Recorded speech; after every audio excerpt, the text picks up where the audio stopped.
Anong activity nyo ngayon? Ay, magandang umaga po sa inyong lahat, ma'am. Assalamualaikum warahmatullahi wabarakatuh. Unang-una, nagpapasalamat tayo sa Panginoon. Darating pa natin ang araw na ito. Tapos, ang pan namin ngayon is nag-tree planting kami sa mga joint police farm ng Nara at saka Kawayan. Tapos napag-isipan namin na nag-coordinate sila sa amin na mag-ano sila dito, mag-tree planting dito sa barangay. Dito napag-isipan namin na mga barangay official na dito na lang kami mag-tree planting sa area ng barangay. Tapos ito na ang yung mas maganda itong may marami ng project na darating sa amin dito sa barangay. Ito nagpapasalamat tayo sa Panginoon na lahat ng biyaya niya ay pinarating nila sa ating sa barangay natin. Meron ka pa gusto iparating sa barn, pati sa national government? Sa regarding naman sa pamunuan natin sa lalo na sa SD Barm, sakop man kami ng SD Barm, sa cluster 1 kami, ma'am, na ako si Kagawad Kapitan Loy Batugan ng Barangay Batulawan.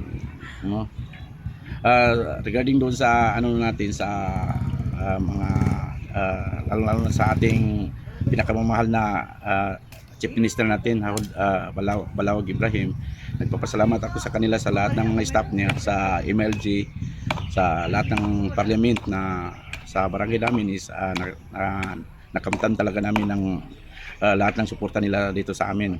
Kagaya ng mga concreting na papunta, andyan ang concreting namin sa Barangay Batulawan, sa barangay na binigay ng BARM sa amin, at saka health center sa Aritzio. May field office pa kami doon sa pero hindi pa naka-turnover. Hindi ko alam kung kailan ito-turnover yun, pero nag-negotiate na sila sa akin na kailangan maimbitahan nila ako sa pag-turnover sa office ng field office ng 63 barangays. Tapos marami pang project dito na darating dito, ongoing pang mga project na ibibigay ng BARM sa amin. Kaya malaking pasasalamat namin sa kapuluan natin, sa ating Chief Minister, sa mga parliament niya, sa MLG, na lahat ng tulong nila sa amin. Malaking pasasalamat namin sa kanila na pinakita talaga na ang suporta nila sa amin dito sa Barangay Batulawan. Message po natin sa national government, especially kay Presidente Bongbong Marcos, may gusto kayong hingi na tulong ay iparating sa kanya. Sa ating presidente naman, si Bongbong Marcos, malaki talagang pasasalamat namin sa kanila.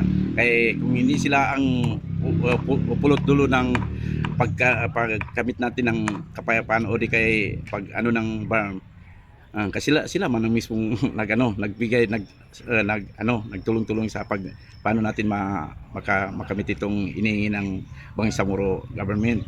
Malaki talagang pasalamat namin sa kay President Bongbong Marcos sa ngayon na nakikita natin ang suporta niya sa sa BARM government. Yun lang po. Kapan ito. Opo. Funded by BARM. Ito sa amin. Kung pera lang siguro ang binigay nila sa amin, naubos na. Pero ito kahit sa next generation, complete pa ito. Okay. Old Marcos building.